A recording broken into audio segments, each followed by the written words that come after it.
यानी कहने का मतलब ये है भाजपा बीजेपी के अंदर कोई कमी नहीं है। अगर कमी है तो उनके अंदर जो नेता मौजूद हैं इस तरह से जो कि अपनी बात को उठाते नहीं और रखते नहीं, उनकी कमी है, उनकी जहां तक दिखा जा सकता है। आपसे पब्लिक उम्मीद कर सकती है जैसा से आप अपने अंदाज में ये बयां कर रहे हैं, लोगों की ये पीड़ा है। बहुत बड़ा विडंबना कहा जा सकता है कि आज तक यहाँ पर मौजूद नहीं हुआ जिस चीज को आप चाहत में रखते हैं। अगर वो चीज हो गया होता शायद आपको कदम उठाने की जरूरत न पड़ती। ऐसा कहना चाहते हैं आप? बिल्कुल, आप बिल्कुल सही कह रहे हैं, बिल्कुल सहमत हूँ मैं। नहीं हुआ है, जो वही इच्छा शक्ति की कहीं न कहीं कमी है। 23-22 फैक्ट्रीज हैं नैनी में, केवल 3 फैक्ट्री चल रही हैं, 19 फैक्ट्री बंद हैं। इसके लिए जिम्मेदार कौन है? इसके लिए जिम्मेदार यहाँ के राजनेता हैं, यहाँ के लोग हैं, यहाँ की जनता भी कहीं कहीं जिम्मेदार है, क्योंकि आवाज नहीं उठा पाती है, आवाज उठा नहीं रही है। आज रिफाइनरी क्यों नहीं आया यहाँ पर? 12 में इतनी बड़ी जमीनें पड़ी हुई हैं। मैंने ये सोचा है, मेरा जो संकल्प है वो यहाँ पर 12 में मैं रिफाइनरी लाऊंगा।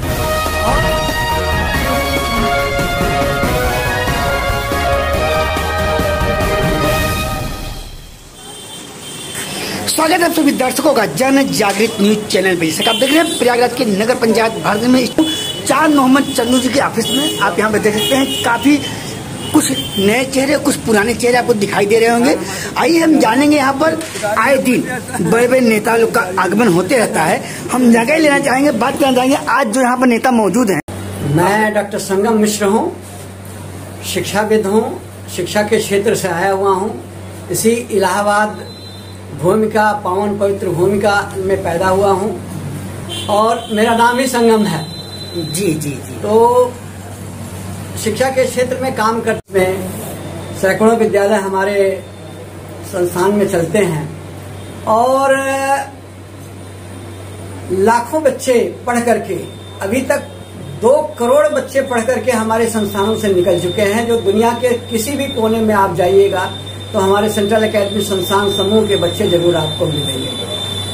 अभी 2.25 लाख बच्चे पढ़ रहे हैं और भारत में बहुत सारी संस्थाएं चल रही हैं।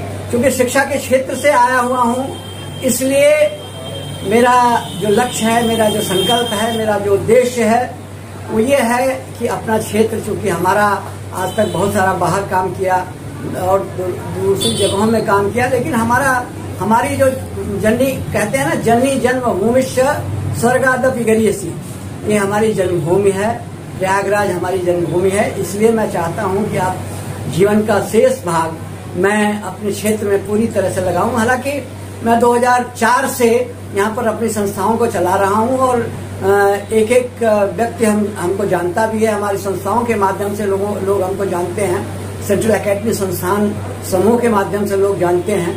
और बहुत सारे जगहों में मैं घूमा हूँ। पिछले 6 महीने से मैं क्षेत्र में घूम रहा हूँ, 7 महीने से 8 महीने से, और लोगों से मिल रहा हूँ, यहाँ की समस्याओं को से अवगत हो रहा हूँ। यहाँ की समस्याएं जो हैं, जितना मैं समझता हूँ, जितना मैं हो सकता है, मैं उसको कोशिश करता हूँ कि उसकी समस्याओं का समाधान हो जाए। लेकिन जो समस्याएं नहीं समाधान हो रहा है, मैं सोचता हूँ कि हमारे क्षेत्र जो है इतना पिछड़ा हुआ क्यों है। लोग कहते हैं बड़ा पिछड़ा हुआ इलाका है। हमारे यहाँ देखा जाए तो सबसे अधिक संख्या, सबसे ज्यादा मिल और फैक्ट्री आ सकती है यहाँ पर सिल्क सैंड है। अब सिल्क सैंड जैसी चीज जो कि विदेश बाहर जाती है, यहाँ पर सिल्क सैंड की फैक्ट्री क्यों नहीं लगाई जाए? और यहाँ फैक्ट्री लगाई जाए तो लोगों को रोजगार मिलेगा, लोगों को काम मिलेगा। और मैं इसी उद्देश्य को लेकर के आया हूँ कि शिक्षा पर काम तो होगा ही होगा। एक बात आपने बहुत अच्छी बात बोला, रोजगार को लेके बोला आपने, यहाँ पर तमाम कल कारखाने के लेके बात कहा है आपने। बहुत अच्छी बात है, जो कि आप बेहतर जानते हैं, यहीं के रहने वाले हैं, इलाहाबाद क्षेत्र से आपका जन्म यहीं से हुआ है, आपने सारा कुछ बात रखा है। मैं ये पूछना चाहूँगा, जो कि आप वरिष्ठ नेता हैं, आप भाजपा में वरिष्ठ नेता हैं, इसके पहले क्या आपने कभी इस चीज़ को आवाज़ नहीं उठाई? बहुत बार आवाज़ उठाई और पिछले 2001 से मैं सदस्य हूँ यहाँ पर, और कई बार ये कोशिश की गई। लेकिन देखिए, शिक्षा के क्षेत्र में क्रांति लाए, शिक्षा के क्षेत्र में हमने काम किया है, हमने शिक्षा के क्षेत्र में काम किया है। लेकिन अब मैं सोचता हूँ, मेरा ये मानना है कि जो भी सांसद होता है, जनप्रतिनिधि होता है, उसको एक फाइटिंग स्पिरिट होनी चाहिए, उसमें एक लड़ने की भावना होनी चाहिए। 543 सीटें हैं, अगर हमारा सांसद कहीं न कहीं इच्छा शक्ति की कमी है, हमारा सांसद जा करके वहाँ अधिकारियों से बात नहीं करेगा कि हमको यहाँ पर फैक्ट्री चाहिए, कल कारखाने चाहिए, अगर वो नहीं कहेगा, वहाँ नहीं बात करेगा, अधिकारियों से बात नहीं करेगा, प्रोजेक्ट रिपोर्ट नहीं बना करके ले जाएगा, तो वहाँ पर अधिकारियों से बखूबी बात नहीं करेगा, और अधिकारी नहीं मानते हैं तो फिर मिनिस्टर से बात करेगा। वहाँ एक लड़ने की, वहाँ एक अपने बात को स्पष्ट ढंग से कहने की एक प्रवृत्ति होनी चाहिए, एक एटीट्यूड होना चाहिए, एक इच्छा शक्ति होनी चाहिए, तब हम अपनी बात को वहाँ पर कह सकते हैं। अगर हम नहीं कहेंगे, अगर हम नहीं वहाँ पर ध्यान देंगे, तो 543 एमपीज हैं वहाँ पर, वो अपने हमारी जगह हमारा जो हक है वो ले जाएंगे। यानी कहने का मतलब ये है, भाजपा बीजेपी के अंदर कोई कमी नहीं है, अगर कमी है तो उनके अंदर जो नेता मौजूद है, इस तरह से जो कि अपनी बात को उठाते नहीं और रखते नहीं, उनकी कमी है, उनकी जहां तक दिखा सकता है। आपसे पब्लिक उम्मीद कर सकती है, जैसा आप अपने अंदाज में ये बयां कर रहे हैं, लोगों की ये पीड़ा है, बहुत बड़ा विडंबना कहा जा सकता है कि आज तक यहाँ पर मौजूद नहीं हुआ जिस चीज को आप चाहत में रखते हैं। अगर वो चीज हो गया होता तो शायद आपको कदम उठाने की जरूरत न पड़ती। ऐसा कहना चाहते हैं आप? बिल्कुल, आप बिल्कुल सही कह रहे हैं, बिल्कुल सहमत हूँ मैं। नहीं हुआ है, जो वही इच्छा शक्ति की कहीं न कहीं कमी है। 23-22 फैक्ट्रीज हैं नैनी में, केवल 3 फैक्ट्री चल रही हैं, 19 फैक्ट्री बंद हैं। इसके लिए जिम्मेदार कौन है? इसके लिए जिम्मेदार यहाँ के राजनेता हैं, यहाँ के लोग हैं, यहाँ की जनता भी कहीं न कहीं जिम्मेदार है, क्योंकि आवाज नहीं उठा पाती है, आवाज उठा नहीं रही है। आज रिफाइनरी क्यों नहीं आया यहाँ पर? 12 में इतनी बड़ी जमीनें पड़ी हुई हैं, मैंने ये सोचा है, मेरा जो संकल्प है वो यहाँ पर 12 में मैं रिफाइनरी लाऊंगा। और ये राजस्थान में इस बार भारतीय जनता पार्टी की सरकार आ रही है, चंबल से पानी आएगा जमुना में, और जमुना से रिफाइनरी को पानी मिलेगा, तो निश्चित रूप से यहाँ पर रिफाइनरी आएगा, ताकि लोगों को ज्यादा से ज्यादा रोजगार मिल सके। और ये दृढ़ता के साथ मैं कह सकता हूँ कि मुझे अगर दायित्व मिला, मुझे कोई जिम्मेदारी मिली, मैं एक भारतीय जनता पार्टी का एक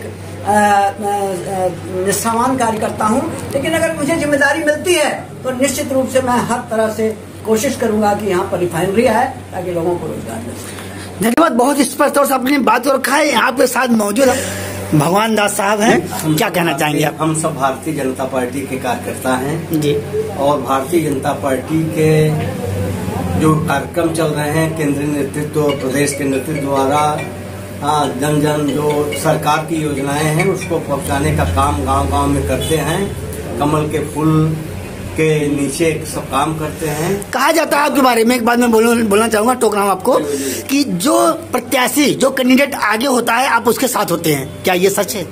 आज आप इनके साथ हैं? जिसके साथ लगते हो जीतता है, ये कहा जाता है। नहीं, आप क्या कहना चाहेंगे इस बात को लेके? ये प्रत्याशी काफी आगे हैं, आप उनके साथ हैं, या आप आगे हैं ये आपके साथ हैं? भारतीय जनता पार्टी के जो भी नेता आएंगे, मोदी और योगी के नेतृत्व में काम करने के लिए उनके साथ में जो है कि संगम बिष्ट साहब वाकई में कैंडिडेट में सबसे आगे चल रहे हैं, आप भी उनके साथ कंधे से कंधा मिला के चल रहे हैं, क्या कहेंगे? संगम मिश्र एक अच्छे नेता हैं और योग्य नेता हैं, और इनका विजन बहुत ऊंचा है, इनकी सोच बहुत अच्छी है, और यहीं के इनकी जन्मभूमि संगम क्षेत्र में है, और निश्चित रूप से इस क्षेत्र के लोगों के प्रति जो है, जैसा कि आपने देखा, भगवान दास साहब ने अपनी बात को रखते हैं। आइए दो बात इनसे भी करते हैं। अब जानते हैं कि इस बार 2024 में तमाम हर जो भी इलेक्शन होता है, कुछ लोग प्रलोभन देते हैं, तमाम वादे करते हैं। इस बार क्या आप देख रहे हैं, क्या कहना चाहेंगे इसके बारे में? भारतीय जनता पार्टी कभी प्रलोभन की राजनीति नहीं करती, सबका साथ, सबका विश्वास, सबका विकास के नाम पे चुनाव लड़ती है, और इस बार भी उसी नीति पे चुनाव लड़ेगी, क्योंकि आज तक पूरे हिंदुस्तान में जो जैसी सरकार चल रही है, बिना भेदभाव के किसी भी गरीब या अमीर के साथ किसी तरह का भेदभाव नहीं, जात का भेदभाव नहीं, धर्म का भेदभाव नहीं, एक समान रूप से सारी योजनाओं को जन जन तक पहुंचाने का कार्य हम लोग कर रहे हैं। शासन द्वारा जितनी योजनाएं उनको पहुंचाने का काम कर रहे हैं, उस आधार पर मैं इस बार पुनः तीसरी बार माननीय नरेंद्र मोदी जी की सरकार बनने जा रही है। तो नारा क्या दिया है आपने संगम साहब? मैंने नारा ये दिया है कि आप भारतीय जनता पार्टी को 2024 में 400 से अधिक सीटों से को लेकर के इस बार आएगी। और माननीय नरेंद्र मोदी जी हमारे जो यशस्वी प्रधानमंत्री हैं, जिनके नेतृत्व में भारत एक ऊंचाइयां, बहुत बड़ी ऊंचाइयां और बुलंदियां छू रहा है। आज आपको 2024 का जो चुनाव है उसमें फिर से जन जन की है यही पुकार, 2024 में फिर से मोदी सरकार, ये नारा है। और इसी नारे के साथ हम लोग अभी इसी निष्ठा के साथ काम करेंगे। मैं शंकर देव त्रिपाठी एडवोकेट हूँ और डॉक्टर संगम मिश्र जी के साथ में एक छोटे से कार्यकर्ता के रूप में क्षेत्र में कार्य कर रहा हूँ जी। जब से डॉक्टर साहब इधर क्षेत्र में काम कर रहे हैं, हमारे पूरे यहाँ उरुआ ब्लॉक से लेके शंकरगढ़ तक लगातार आप समझे स्वास्थ्य कैंप और गरीबों की जन कल्याणकारी योजनाओं को आप चला रहे हैं।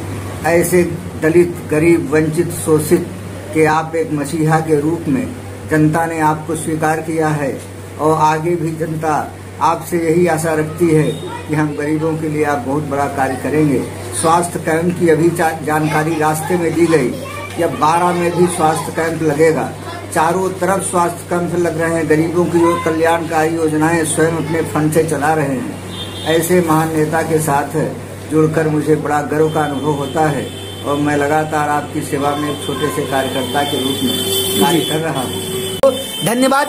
जन जागृत चैनल से मैं इस्लाम अंसारी, नगर पंचायत भारतगंज, प्रयागराज से।